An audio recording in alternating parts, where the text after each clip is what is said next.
Bonjour à tous, merci d'être à l'écoute de votre radio locale RCF Alpes-Provence. Une radio locale hors studio aujourd'hui puisque nous proposons de découvrir l'école de la deuxième chance située dans les locaux du village AFPA, rue des Lauriers à Gap. Et nous sommes en direct aujourd'hui à l'occasion des journées portes ouvertes de l'école de la deuxième chance prévues aujourd'hui jusqu'à 16h. Une partie de l'équipe RCF Alpes-Provence a installé un studio mobile sur place. À la technique, Enrico Braque-Prévert. Pierre-Marie Lopez, vice-président de la radio, aussi présent dans ce studio mobile. Mais aussi une équipe restée dans nos studios pour assurer la qualité de la retransmission.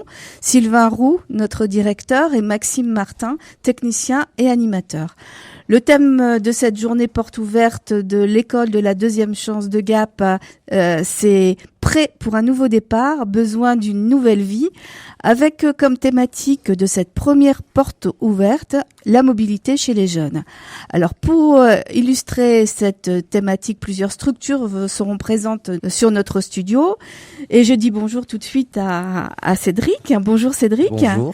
Alors, on vous connaît sur l'antenne en tant que technicien, animateur et réalisateur. C'est exactement ça. Alors, on va co-animer tous les deux. Oui. Et pourquoi ça vous tient particulièrement à cœur d'être là aujourd'hui ? Je suis un ancien stagiaire, donc c'est un peu ma deuxième maison, le 2C, parce que je suis déjà venu ici pour la préfète, déjà fait des directs ici. Voilà. Donc vous allez animer cette émission avec moi et je vois que à côté de vous, il y a quelqu'un qui prend à cœur ce que vous dites tout particulièrement. C'est Anne-Françoise G, chargée des relations entreprises et partenariats. Oui, bonjour Christine. Bonjour. Bonjour. Pourquoi vous avez une tendresse particulière, on va dire, pour Cédric? Parce que Cédric, voilà, c'est un de nos premiers stagiaires qui est arrivé il y a maintenant 2 ans et demi, puisque le 2C, donc l'école de la deuxième chance, aura 3 ans en novembre 2022. Donc effectivement, et puis Cédric a eu ce parcours chez nous, et puis aussi avec vous, en partenariat avec vous, Radio RCF, où vous avez su l'accueillir, le prendre dans un premier temps en tant qu'en service civique, et puis aujourd'hui en contrat de travail. Donc on est plus que ravis effectivement que vous soyez à nos côtés encore en tant que partenaire, et puis que Cédric soit là.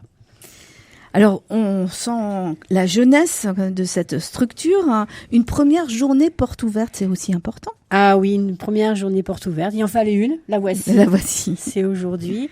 Oui, et puis avec cette thématique, avec donc des partenaires qui sont vraiment présents, Mission Locale, Dalir, qui se présenteront aussi après, le CFA, la sécurité routière et mobilité, sur cette thématique mobilité douce, la mobilité chez les jeunes. Voilà. Alors vous n'êtes pas toute seule autour de cette table, il y a d'autres collègues et notamment Fabrice Bonnefoy. Bonjour. Bonjour. Alors on est obligé de passer un peu le micro, c'est une installation en direct et mobile. Alors donc vous êtes, pour vous présenter, formateur référent. Je suis formateur référent à l'E2C, oui, c'est ça, tout à fait, avec un parcours d'éducateur spécialisé pendant de nombreuses années en prévention spécialisée, et je travaillais déjà avec le 2C de Marseille et d'Avignon à l'époque, vers qui j'orientais. Donc vous avez de l'expérience Alors oui, je les connaissais de l'extérieur.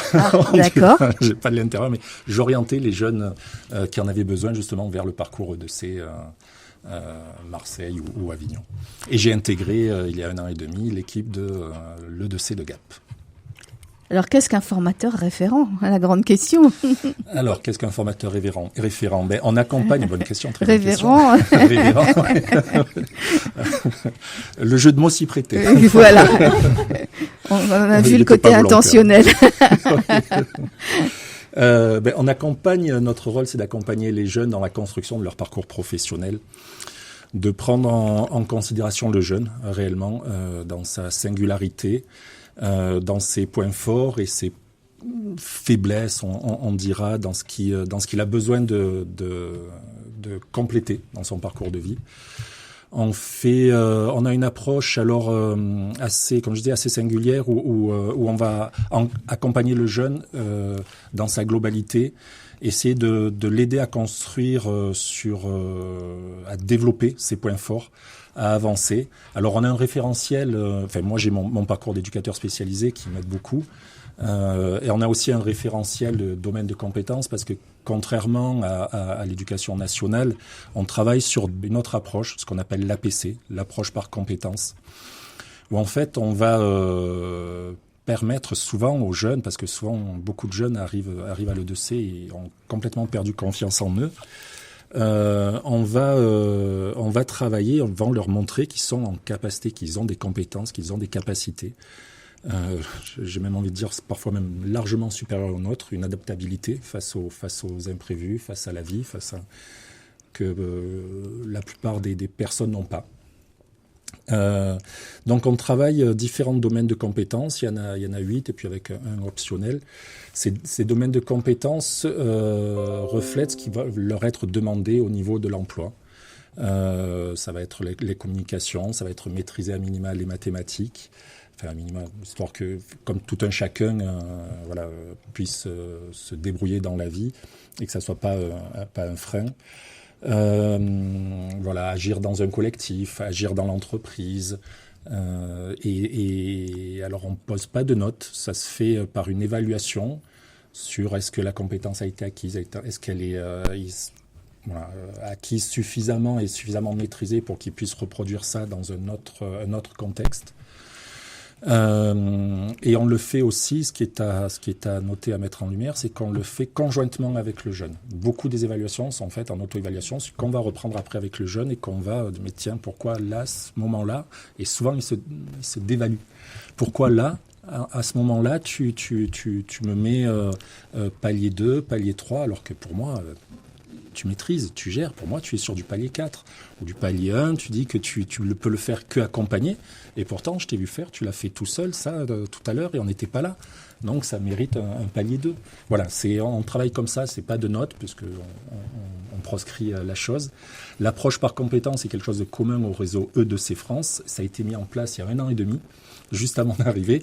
Alors moi, je n'ai connu que ça. Donc pour moi, je trouve ça hyper pertinent. Je trouve ça, je trouve que c'est une approche, une amorce différente pour le jeune, lui permettre d'évoluer plus tard dans le milieu professionnel. Et surtout, ce que je dis souvent, ce que j'ai souvent eu l'occasion de dire avec Pierre-Marie, c'est que ça permet de travailler la confiance en soi. Et ça, c'est incontournable dans 90-95% des jeunes qu'on accueille, ça fait défaut. Alors qu'ils ont des capacités, qu'ils ont des compétences, qu'ils sont des personnes magnifiques, mais se dévaluent et on est là pour leur dire mais non, regardez. Mais c'est un peu le travail d'éducateur là, c'est mettre en lumière, voilà. Amener le jeune vers la lumière, vers sa propre lumière. Quel diplôme faut-il pour devenir formateur référent ? Alors, moi, comme je disais, j'ai un parcours d'éducateur spécialisé. Enfin, j'ai fait de la psycho, des arts avant. J'ai enseigné aussi dans l'éducation nationale en tant que prof d'art appliqué. Donc moi, j'ai un niveau licence, j'ai un niveau bac plus 3, le niveau de voilà. Après, il y a avec nous, quand on vous présentera tout à l'heure, Aurélie, qui elle est psychologue, donc a un master en psychologie. On a une autre collègue, Manon, qui a les CIP, donc pareil, c'est un bac plus 3. Et après, ça dépend vraiment. Bien sûr que le niveau est important, je dévalue pas ça, mais c'est vraiment quelle approche on a avec le jeune qui importe vraiment dans le travail de formateur référent. Alors, vous parliez d'Aurélie, qui est présente autour de cette table aussi. Aurélie, Gauvry-Bouville. Alors, à la base, vous êtes psychologue ? Oui, bonjour Christine, bonjour Cédric, bonjour. Bonjour à tous. Oui, à l'origine, je suis psychologue du travail et je viens en fait du monde libéral. L'avantage en fait pour moi de me retrouver formatrice au sein de l'école de la deuxième chance, c'est à la fois mon bagage accompagnement individuel et en même temps mon regard aussi collectif sur l'approche de groupe, dynamique de groupe, parce que un des points forts de l'école de la deuxième chance, c'est vraiment de permettre aux jeunes de tester son projet professionnel. Il n'est pas obligatoire pour un jeune qui rentre dans le parcours de l'école de la deuxième chance d'avoir un projet professionnel.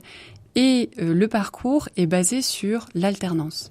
C'est-à-dire qu'il y a 3 semaines d'école et d'atelier à l'école de la deuxième chance et 3 semaines de stage. Le jeune doit trouver lui-même son stage et en fait, il y a comme un aller-retour, c'est le principe de l'alternance, mais plus particulièrement en individuel et en collectif. On va avoir ce regard-là, cette approche du jeune pour lui permettre d'être à l'aise au niveau social, mais aussi à l'aise au niveau individuel. Donc on va jongler en permanence entre le collectif et l'individuel et on va l'aider à monter en compétences et avec aussi donc sur le référentiel de compétences, mais aussi l'accompagner dans la prise de confiance, comme le disait mon collègue Fabrice, mais pas uniquement. Donc on peut animer en fait des ateliers de gestion d'émotions, de gestion de l'attention, de la concentration, pour leur permettre une meilleure adaptation dans le monde professionnel. Alors, je suppose que justement votre rôle aussi, Anne-Françoise, c'est de trouver aussi des entreprises ou des structures qui peuvent accueillir ces jeunes pour justement leur faire découvrir un monde du travail dans des domaines qui les intéressent. Oui, tout à fait. En fait, on est là. Enfin, moi, je les accompagne donc vers l'entreprise. Après, c'est surtout le jeune. On parle comme on dit mes collègues, on parle des besoins du jeune et vers quoi ils veulent aller. Et c'est vrai que c'est les jeunes qui font en même temps découvrir les entreprises et les secteurs. Et c'est comme je leur dis quand on fait des bilans en stage, c'est eux qui font le job dans le sens où quand ils sont allés en immersion, c'est là où ça match ou ça matche pas, voilà. Mais quand ça match, c'est eux qui font le job, c'est eux qui ouvrent le champ des possibles et c'est eux qui permettent d'aller vers les différents secteurs, les différentes entreprises. Aujourd'hui, donc maintenant bientôt 3 ans, donc on a plus de 250 entreprises partenaires qui jouent le jeu, qui acceptent donc d'accueillir nos jeunes. Et d'ailleurs, j'en profite pour encore une fois de plus les remercier, qui comprennent le sens aussi de ce qu'on fait avec nos jeunes, l'accompagnement qui est proposé. Et derrière, il se passe que quand ça match vraiment, il y a souvent, ça se termine par un contrat d'apprentissage, parce que l'apprentissage correspond quand même à une solution, on va dire, pérenne et rapide, entre guillemets, pour qu'il puisse s'insérer donc dans sa vie professionnelle, dans la société. Qu'est-ce qui a changé en 3 ans, le 2C ?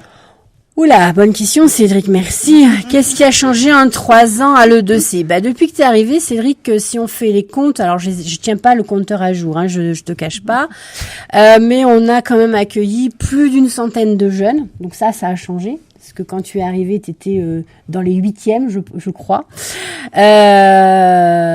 Ensuite, on a pu, pendant ces 2 ans et demi, comme je viens de le dire, étoffer le réseau à la fois le réseau partenaire, très important, c'est pour ça aussi qu'aujourd'hui ils sont là, ils sont présents. Alors ils ne sont pas tous là, puisqu'on en a pareil plus de 250 sur le territoire. Donc le réseau local, le réseau territoire Hautes-Alpes, c'est vraiment étoffé. Et puis le réseau entreprise. Moi qui n'étais pas à la base, puisque voilà, j'étais avant, donc je suis toujours salariée AFPA, mais j'étais donc à l'AFPA et je m'occupais des recrutements de stagiaires qui allaient en formation qualifiante. Là, je me suis retrouvée sur un poste qui est chargé de relations entreprises et partenaires. Donc les partenaires, j'avais le réseau, mais je l'avais pas complètement étoffé puisque on n'avait jamais travaillé auparavant avec par exemple des maisons d'enfants, avec par exemple aussi la protection judiciaire jeunesse, avec des éducs de ville, avec des associations comme Dalir par exemple. Donc on a étoffé le réseau, c'était hyper important pour nous parce que en fonction du besoin du jeune, on n'a pas on ne sait pas tout faire, on n'a peut-être pas toutes les compétences, mais pour mieux l'accompagner, on va aller chercher à l'extérieur des partenaires qui vont nous aider pour accompagner au mieux le jeune. Quelle est la tranche d'âge des jeunes qui sont accueillis à l'E2C ? Ah, bonne question, Cédric, effectivement. C'est les 16-25 ans. Voilà. 16-25 ans. Alors aujourd'hui, donc c'est vrai que l'école de la deuxième chance, donc je dirais assez vieux, oui et non, parce que ça existe depuis 98, le réseau existe depuis 98 et nous depuis 3 ans sur le territoire. Et c'est vrai qu'au départ, ça s'adressait à des jeunes qui étaient donc déscolarisés, qui n'avaient pas de diplôme, voire peu. Et aujourd'hui, les écoles s'ouvrent aux jeunes diplômés qui ont un bac. Parce que on s'est aperçu aussi qu'il y avait un besoin pour ces jeunes bacheliers qui se retrouvaient un petit peu sur comment je vais dire ça, sur le carreau, qui n'avaient pas de solution en fait, et on est là aussi pour les aider, les accompagner. Cette mise en place pour les bacheliers, elle a été mise quand? Ah là, cette année. Cette année. Cette année, c'est très récent, ça a 2 mois à peu près, hein, je crois, c'est très très récent. Alors moi, j'aimerais bien voir le parcours d'un jeune parce que il a des grands mots, hein, voilà, donner confiance. On va avoir le témoignage des jeunes, hein, mais comment une journée ça se déroule? Parce que si on a décroché quelquefois, c'est parce que les cours nous plaisaient pas, que c'était trop, il y avait trop de rigueur. Alors aujourd'hui, je vais te demander ton prénom. Je me permets de te tutoyer. Oui, je m'appelle Ilona et je suis rentrée à l'E2C en janvier. Voilà. De cette année du coup, et je suis arrivée ici parce que j'étais déscolarisée et du coup voilà, je suis arrivée ici quoi. Alors raconte-moi un petit peu une journée à l'E2C. En fait, il n'y a pas vraiment de journée type, c'est chaque jour en fait ça se ressemble pas tellement, on fait des choses différentes. Mais la plupart du temps, on fait souvent des ateliers, on fait de la remise à niveau, qu'est-ce qu'on fait d'autre? On fait du sport, on fait vraiment beaucoup de choses variées en fait. Tu as découvert comment l'E2C? Sur une pub sur Facebook. Je sais pas pourquoi, je défilais Facebook et j'ai vu ça. Et je me suis dit, pourquoi pas me renseigner? Et après, je suis venue à la réunion collective et je suis rentrée. Alors, est-ce que tu as un domaine, tu as déjà fait un stage dans une entreprise? Oui, j'en ai fait plusieurs. J'ai fait En plus, c'est vraiment des métiers différents. C'était en toiletteur, après en ATSEM et pour finir en vente en magasin de vêtements. Donc c'est vraiment plusieurs domaines. Donc du coup, c'est ça qui est vraiment cool avec l'école, c'est qu'on n'a pas un type de métier à faire dans une entreprise spéciale. C'est vraiment, on peut découvrir plusieurs types de métiers. Quel était ton projet quand tu es venu à l'E2C? J'avais trop de projets justement, je savais pas quoi faire et vu que je suis vraiment très indécise, justement c'est pour ça que j'ai l'occasion de faire plusieurs stages dans différents métiers. Et après l'E2C, est-ce que tu as quelque chose en vue? Oui, peut-être un CAP AEPE. Voilà. Alors, faut me dire ce que c'est parce que moi, je sais pas. C'est CAP petite enfance. D'accord. Pour après faire du coup ATSEM. D'accord. Voilà. Donc, tu commences à avoir un projet bien précis. Oui. Voilà. Et ça fait combien de temps que tu es à l'E2C? 6 mois à peu près. 6-7 mois. Je suis arrivée en janvier. Donc, c'est un challenge réussi, on va dire. Je me tourne vers Fabrice.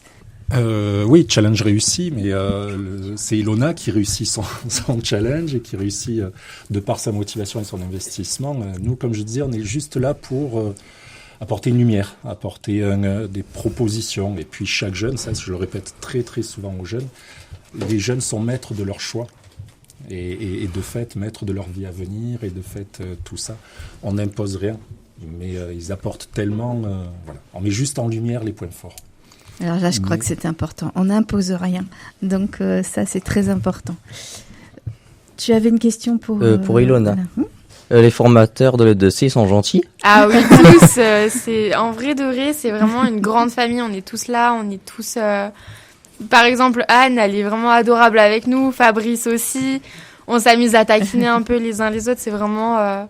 C'est comme si on n'était pas dans une école. On est vraiment dans une famille, en fait. Ton parcours d'E2C va se terminer quand? De base, il doit se terminer en septembre, mais on l'a prolongé du coup jusqu'en janvier. D'accord. Donc, on peut rester à l'E2C combien de temps au maximum?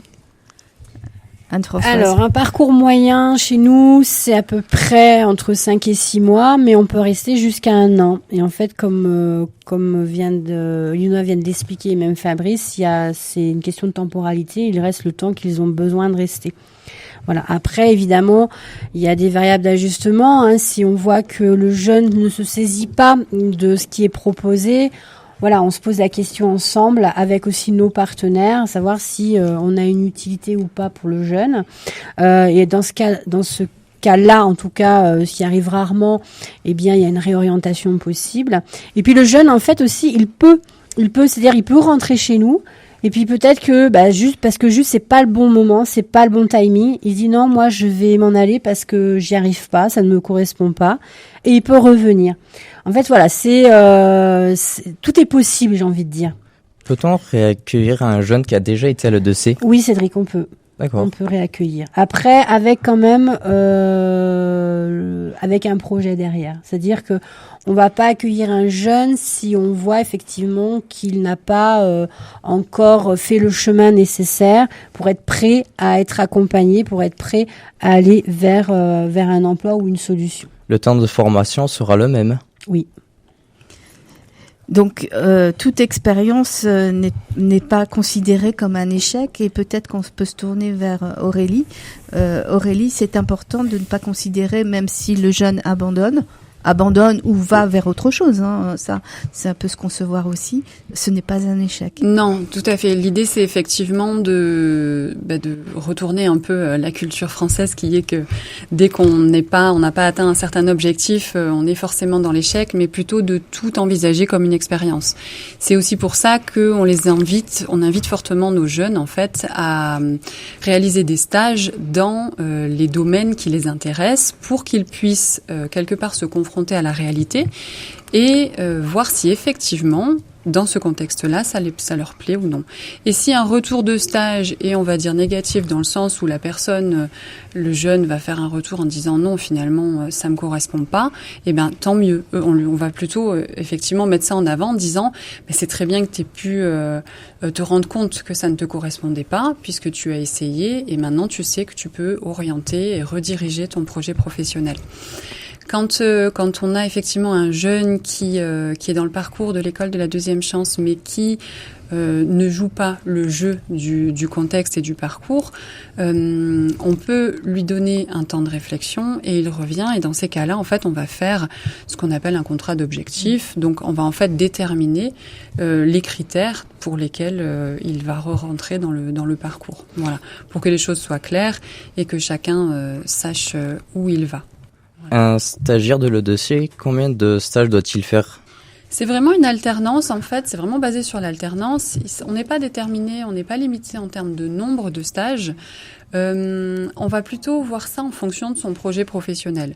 Et puis, on accompagne aussi donc au développement sur le référentiel des compétences, donc des 8 domaines avec le 9e optionnel dont a parlé Fabrice, mais on va aussi l'accompagner dans tout ce qui est technique de recherche d'emploi, travailler aussi son entretien, sa présentation, on va aussi insister là-dessus, et très en lien avec son projet. Donc les stages, en fait, vont dépendre des idées, des envies et de la motivation des jeunes.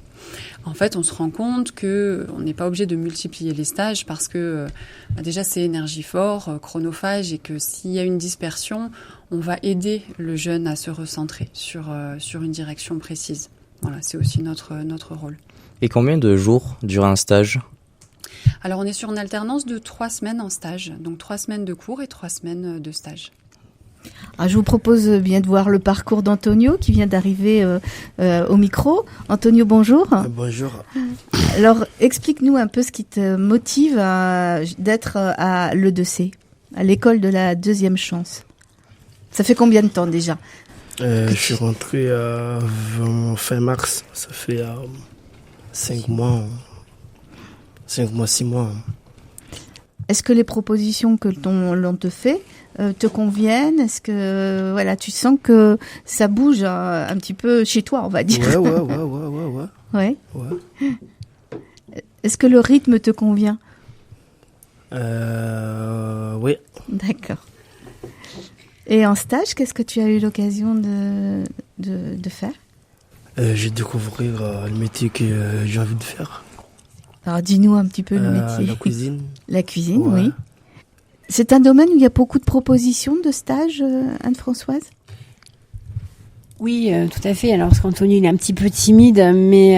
non, mais il a eu le courage d'être au micro. Oui, voilà. Bravo. Mais, Antonio, ce qu'il dit pas, c'est que Antonio, il est vers la sortie là, Oui. puisque grâce au stage qu'il a fait, grâce à sa posture, à son professionnalisme, Antonio a décroché donc un contrat d'apprentissage avec le foyer Joël Borel de l'APF. Et donc, il va rentrer au CFA là très prochainement. On attend la date d'entrée, donc en CAP cuisine. Mais Antonio a fait différents stages. Il a été très actif dans ses recherches.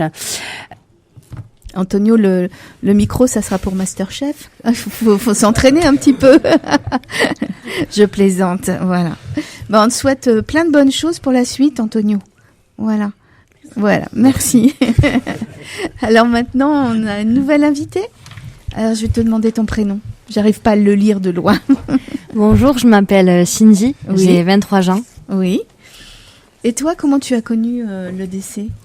J'ai connu le 2C par Cap-Emploi. Qu'est-ce que tu as pris à l'E2C comme matière? Qu'est-ce qu'on nous apprend? Le français, les maths. On apprend énormément de choses ici. Est-ce que Surtout la confiance en soi. vous avez fait des activités avec l'E2C? Oui, récemment, on a fait l'école des champions. On a réussi à finir 9e. Du coup, c'est notre première participation. On est vraiment contents. L'école des champions, c'était quoi? C'était dans le Var, c'était des énigmes et des épreuves sportives. Et il y avait quoi comme épreuve sportive? Exemple, il y avait du tir à l'arc, il y avait du basket, il y avait des questions sur la musique, les films, il y avait vraiment un peu de tout. Vous avez choisi quoi comme discipline? On choisissait pas, il y avait 12 activités différentes sur 2 jours. Alors oui, voilà, c'est très intéressant. Moi, il y a une petite question. Quand j'entends on reprend des cours de maths, de français, c'est pas ce qui vous a rebuté avant. Alors, est-ce qu'il y a une forme différente aujourd'hui? C'est beaucoup plus intéressant aujourd'hui? Tu trouves que le français et les maths sont plus intéressants aujourd'hui? Moi, j'ai toujours aimé le français. Ah, voilà, d'accord. C'est juste les maths où j'ai toujours un peu galéré. Oui. Et aujourd'hui, on te fait aimer les maths? Ça dépend qui c'est qui apprend les maths. Donc il y a une forme de pédagogie aussi C'est ça, ça dépend. particulière. D'accord, très bien. Et en projet, alors, dans quel domaine tu aimerais aller? Dans la vente. Oui. J'aimerais soit reprendre mes études ou soit trouver un CDI dans la vente. Et tu as déjà fait des stages? Oui, j'ai fait un premier stage en vente en Spar. Eh bien, merci beaucoup, Cindy. Et Merci. je crois qu'on a fait le tour des... Ah non, on n'a non. pas fait le tour. Donc, c'est Mathilde qui est arrivée au micro. Bonjour, Mathilde. Bonjour. Voilà. Alors, Mathilde nous a accueillis vraiment d'une façon très agréable quand on est arrivé pour l'installation. Et merci pour ton accueil. Ça, je pense qu'il faut le préciser. Alors, Mathilde, l'école de la deuxième chance, comment c'est arrivé à toi? Par une amie qui, elle, y était déjà rentrée. Voilà, et elle m'en a parlé parce qu'elle savait que niveau projet professionnel, j'étais un peu en roue libre, on va dire. Et en fait, elle m'a proposé d'aller à l'information collective. Et j'ai dit pourquoi pas. Et au final, j'ai décidé de m'engager dans cette formation. Voilà. Alors, aujourd'hui, tu as fait des stages? Non, pas encore.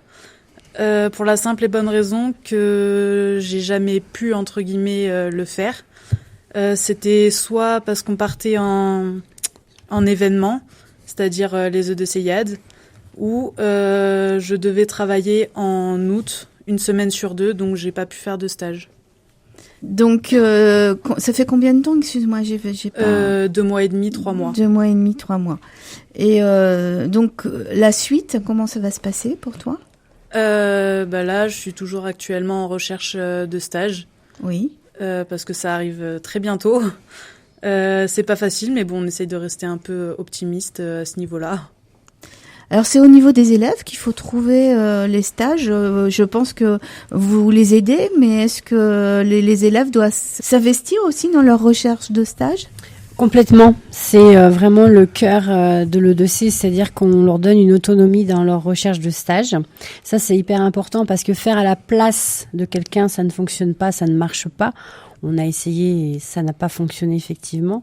Donc comme le projet part vraiment d'eux, il faut vraiment qu'ils soient dans cette dynamique-là. Après, effectivement, quand ils rencontrent des difficultés, qu'on voit que ça rame, eh bien on va les aider, on va les accompagner, on va appuyer leur candidature pour qu'ils trouvent des stages. Mais la première intention, c'est vraiment c'est eux qui vont chercher des stages. C'est hyper important. Alors on a vu quelques témoignages, on va peut-être pouvoir faire une pause musicale. Alors je me tourne vers la technique pour justement continuer dans cette journée porte ouverte à l'école de la deuxième chance autour du thème la mobilité. Alors pourquoi avoir choisi ce thème ? Eh ben pourquoi pas. C'est une bonne réponse. Non, on est parti là-dessus parce qu'on a fait un constat. Donc nos jeunes déjà malheureusement ne peuvent pas passer, n'ont pas le permis pour différentes raisons.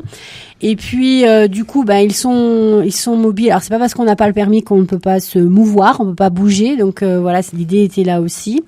La mobilité, c'est pas aussi que bouger, c'est aussi dans les métiers, c'est aussi dans la découverte de différents secteurs. Donc c'est pour ça qu'il y a plusieurs partenaires aujourd'hui.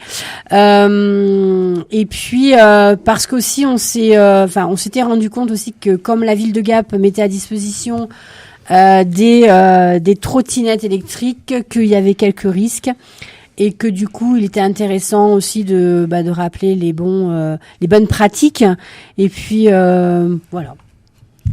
Donc je vous propose une pause musicale et on se retrouve tout de suite après avec les associations partenaires de cette journée autour du thème de la mobilité. Merci. A lazy rain am I. The skies refuse to cry. Cremation takes its piece of your supply. The night is dressed like noon. A sailor spoke too soon. And China's on the dark side of the moon. Hit me now.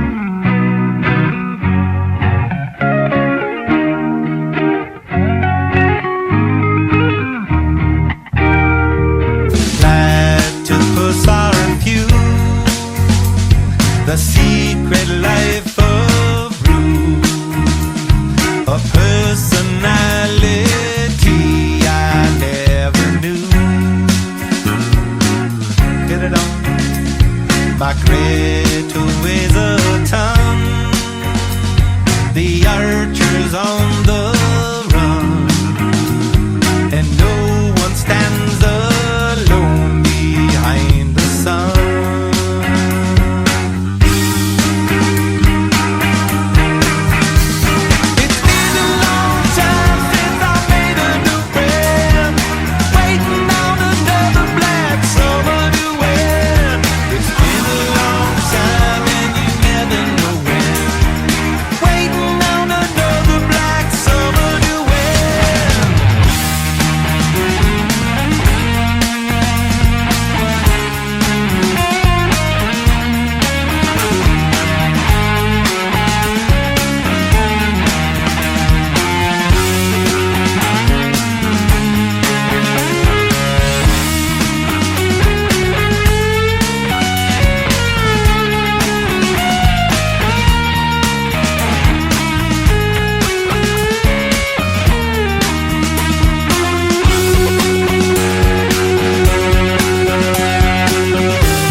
Sailing on a censorship, riding on a headless horse to make the trip.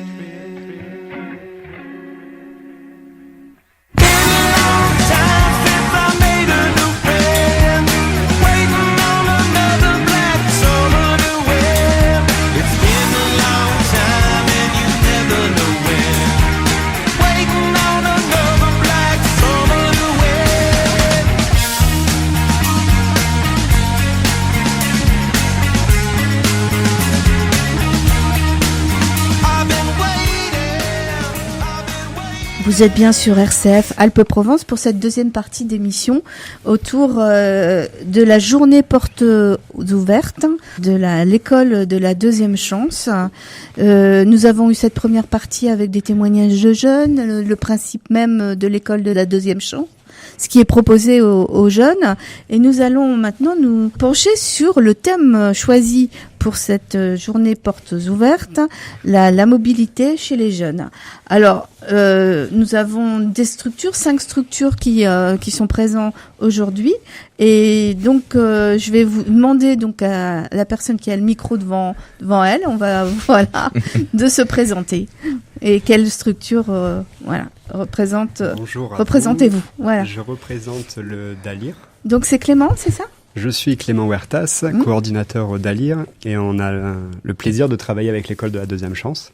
Et sur la question de la mobilité, nous sommes plutôt sur la mobilité par le sport, puisqu'on vise à remettre les jeunes en mouvement. Et on va essayer de capter des jeunes qui vont être en amont d'une entrée sur l'école de la deuxième chance, c'est-à-dire avec des freins, avec des difficultés. Et on utilise le sport et le loisir pour lever ces freins et ces difficultés-là, pour travailler sur un rythme, sur une dynamique, et favoriser un retour ensuite vers les partenaires qu'on peut avoir, que ce soit la mission jeune, l'école de la deuxième chance, le CFA, et ainsi répondre aux besoins des jeunes, puisque comme le disait Anne-Françoise plus tôt, chaque jeune va avoir des besoins, des demandes et des difficultés différentes. Et ce qui est intéressant en travaillant ensemble, c'est qu'on peut vraiment mailler et avoir la bonne réponse en fonction de la situation et remettre un peu de sens, apporter des réponses à des jeunes qui peuvent être en difficulté, un peu isolés. On est, je dirais, en recherche de jeunes sur le département, tant au milieu urbain qu'au milieu rural, où les réponses peuvent être différentes également. Et là, la question de la mobilité se travaille aussi. Et c'est en prenant les transports en commun, les trottinettes, tous ces éléments-là, puis en travaillant les uns avec les autres, puisque certaines structures peuvent avoir certaines réponses que d'autres ne peuvent pas mobiliser. Donc vous avez une antenne, c'est un réseau en fait, il y a plusieurs structures à travers le pays, mais il y a donc une antenne à Gap ? Donc le DALIR est présent sur 9 départements et est présent sur Gap depuis 3 ans. L'objectif, c'est de remobiliser les personnes qui ont des problématiques autour du handicap, de la santé ou de l'insertion. Et dans le cadre de l'insertion, on va être sur ces programmes de repérage de jeunes en lien avec la mission jeune. Donc on est coordonné pour être sur tout le département avec Nathalie ici présente qui va être sur Gap, Azilis qui est sur Briançon et l'Argentière, mon collègue Belkacem qui est sur les QPV et quartier prioritaire de la ville de Gap et les quartiers de veille active, et moi-même sur les zones rurales, en lien avec les différents partenaires de ce territoire-là. Alors, quel public on a dit des jeunes, hein, mais à partir de quel âge et jusqu'à quel âge ?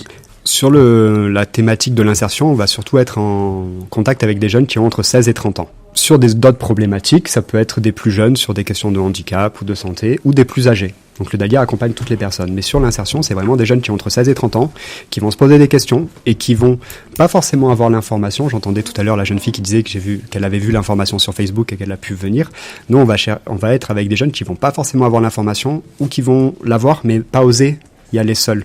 Du coup, on peut faire le lien aussi avec la mission jeune pour rassurer, pour prendre le temps, aller au rythme, pour que le jeune connaisse l'existant, qui lui permette ensuite de faire ses choix. Alors on va dire où vous êtes situé peut-être, si des personnes sont intéressées. Alors on est situé au 24 avenue de la Jean Jaurès et les personnes peuvent venir se présenter. Sinon en ligne il y a un site du DALIR, D-A-H-L-I-R, où vous pourrez trouver pas mal d'informations.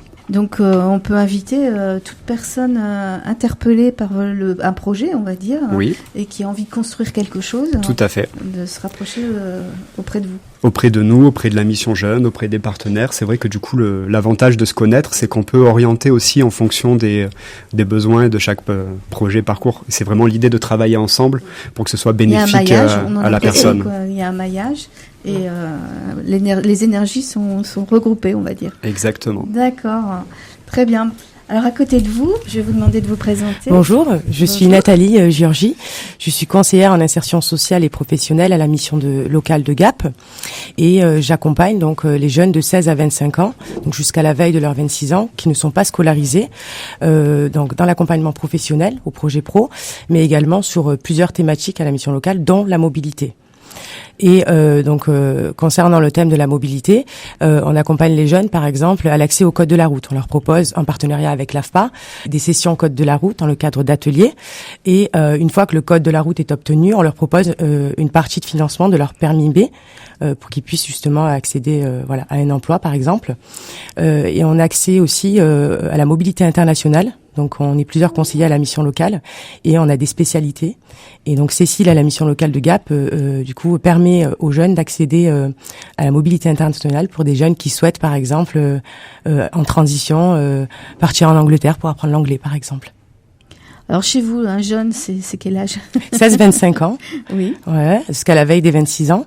Et donc un jeune qui serait en transition, donc un jeune même en emploi qui a besoin d'aide, par exemple, sur le logement, sur ça connaître ses droits, ouvrir un compte à la CAF, une multitude de choses, mais qui est en emploi peut accéder, effectivement, peut s'inscrire à la mission locale. La seule condition, c'est de ne pas être scolarisé. Cela dit, il y a des jeunes qui sont scolarisés aujourd'hui, mais qui se retrouvent en transition, simplement, qui ont obtenu leur diplôme, qui n'ont pas accès encore à l'emploi ou qui souhaitent tout simplement se réorienter. Ils peuvent s'inscrire à la mission locale et donc avoir toutes les informations jusqu'à la veille de leurs 26 ans. Est-ce que vous avez notion de l'aide au nombre de jeunes aidés, on va dire, par an? Oui, alors nous à la mission locale, on est une mission locale départementale et on accompagne un peu plus de 2000 jeunes par an. Voilà. Et sur le national, on est à plus de 1 million par an. Donc, ce qui est énorme, ce qui est énorme.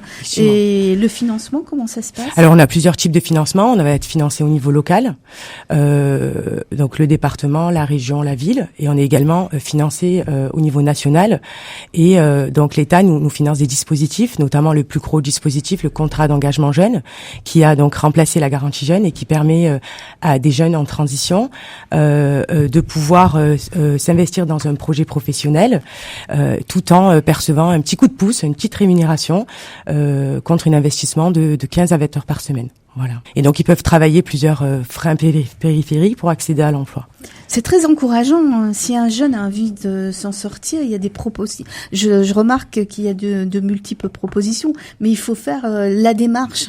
Et comment arrivez-vous à communiquer avec les jeunes pour pas qu'ils soient tout seuls? Alors, on a la chance d'avoir des partenaires géniaux avec lesquels on travaille. Nous sommes en partenariat avec le DALIR.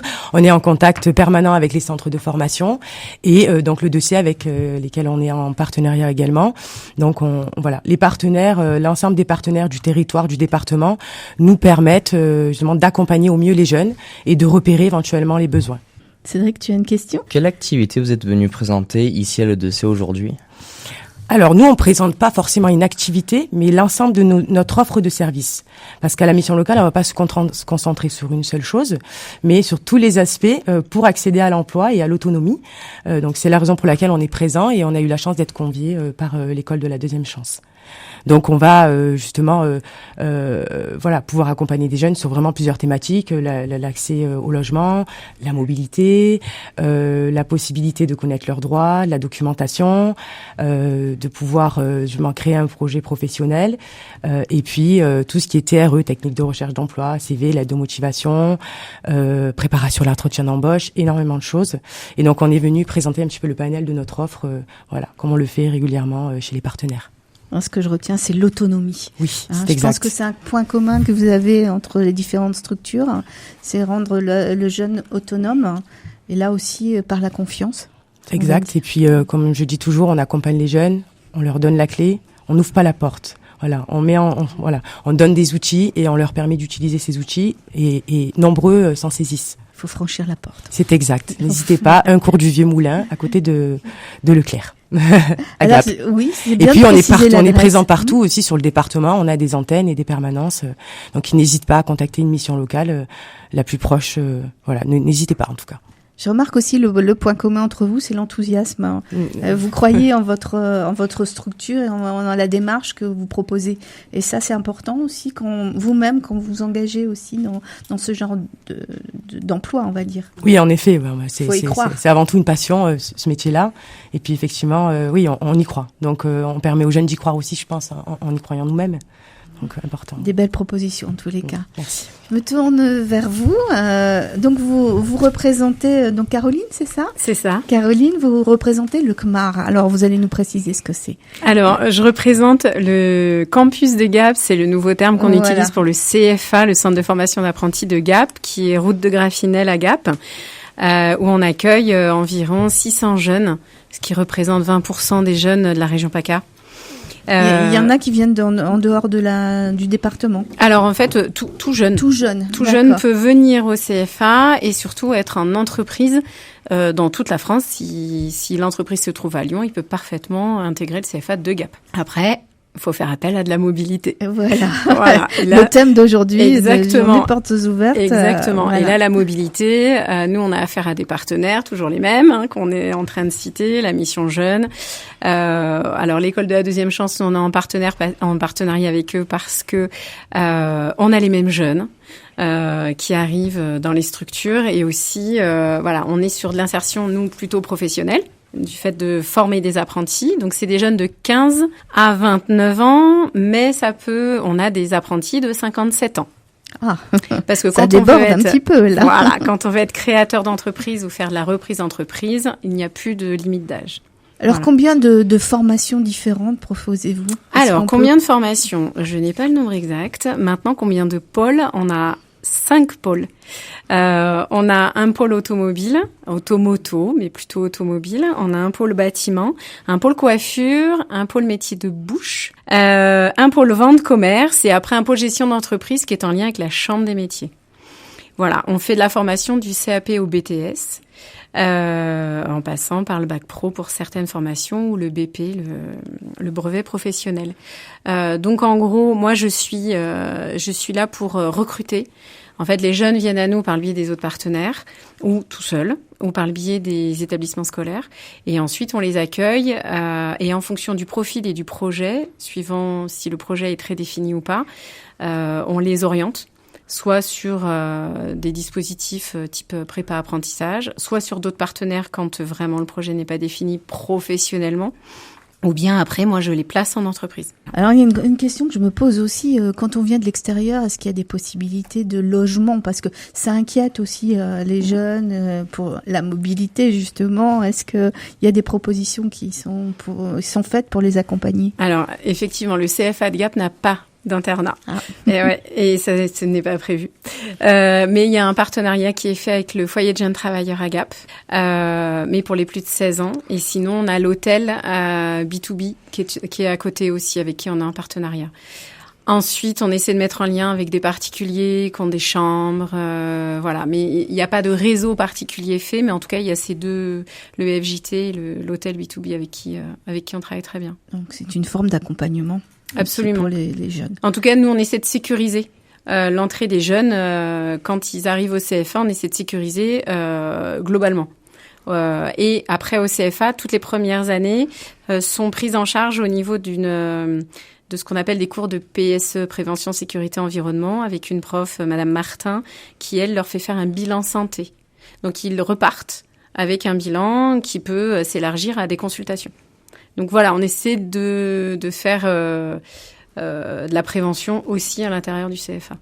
Est-ce que la crise sanitaire a changé aussi le nombre d'inscrits ou est-ce qu'il y a un engouement pour les métiers proposés chez vous ? Alors, moi je suis là depuis 1 an, mais la crise sanitaire a permis de développer tout ce qui était le télétravail, c'est-à-dire que tous les cours en visio, c'est compliqué, c'est novateur.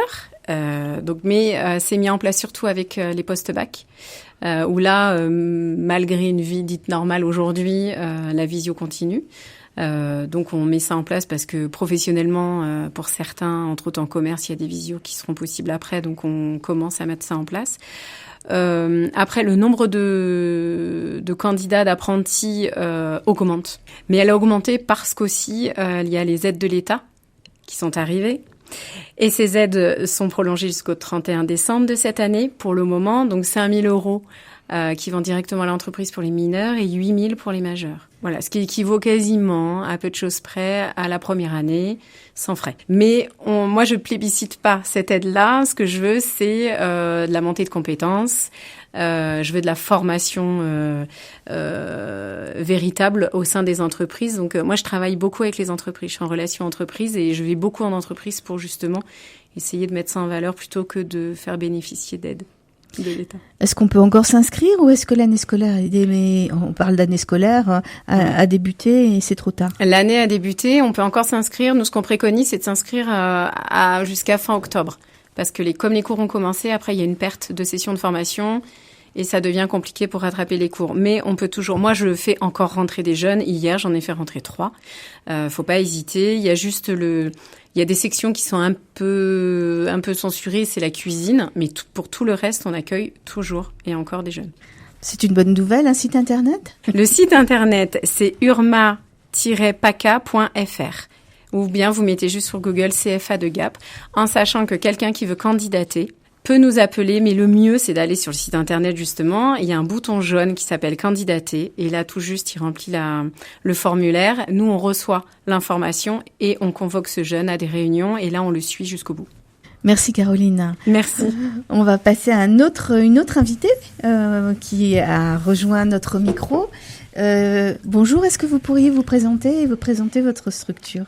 Alors bonjour, c'est Madame Yagoub Marois. Oui. Donc, je suis la coordinatrice sécurité routière en préfecture. Oui. Et donc, je fais beaucoup de sensibilisation et de prévention sécurité routière, donc tout le département. Alors justement, cette journée porte ouverte autour de ce thème de la mobilité pour les jeunes, comment se positionne la sécurité routière? Est-ce qu'il y a de la prévention à faire? Pour les jeunes, évidemment. Oui. Je pense que c'est une priorité, surtout. Et donc, on essaie de leur faire prendre conscience que, par exemple, boire de l'alcool, fumer, prendre des drogues au volant, c'est très dangereux.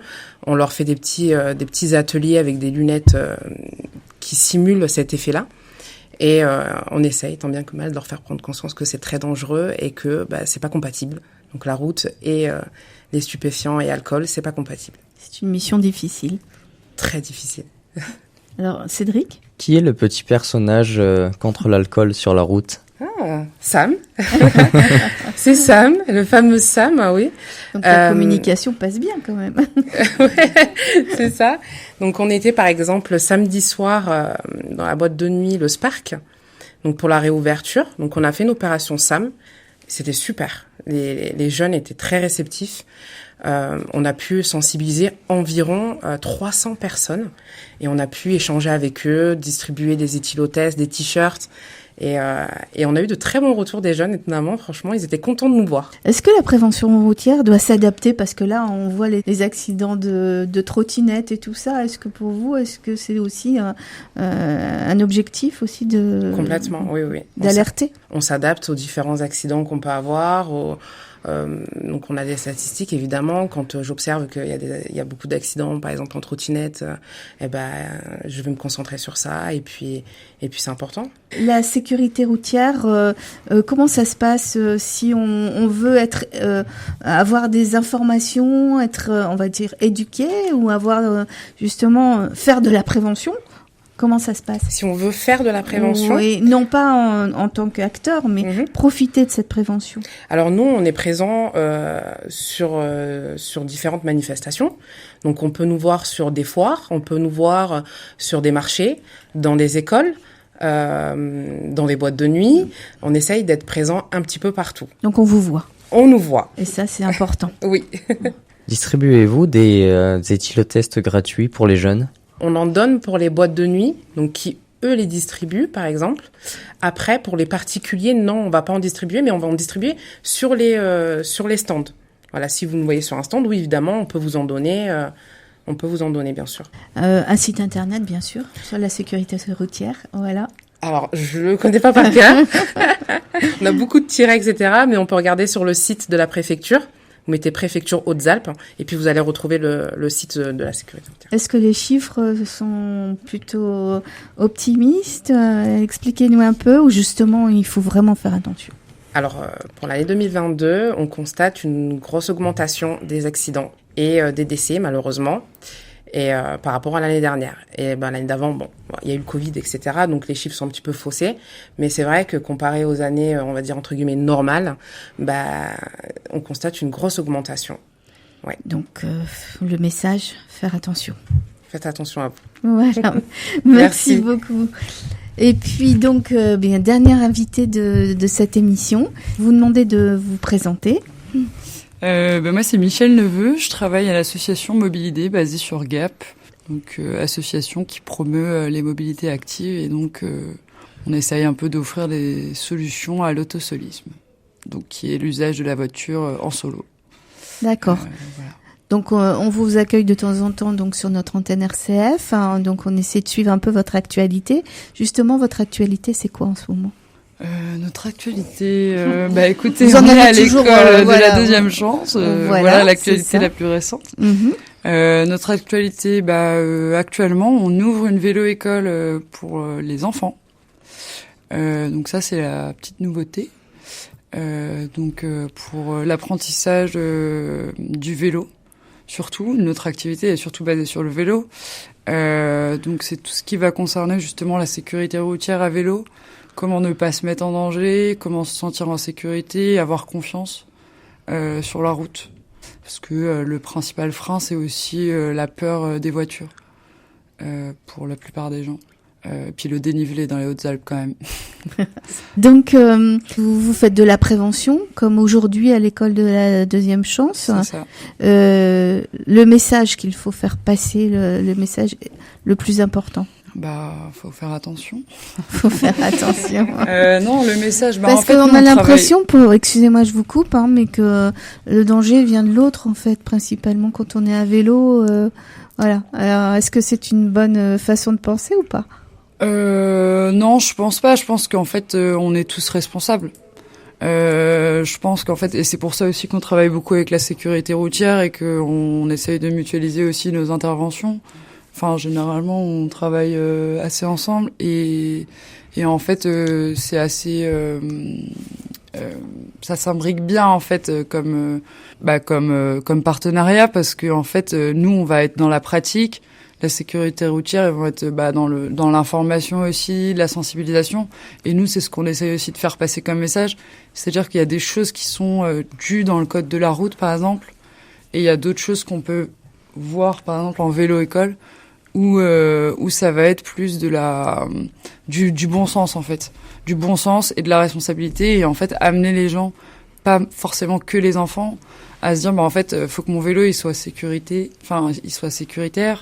que je me sente bien, mais aussi que j'anticipe les comportements des autres et que je sois visible en fait, surtout aussi la visibilité à vélo. Oui, c'est ça c'est important. C'est se rendre visible et voir les autres, être toujours aux aguets quoi. Un site internet?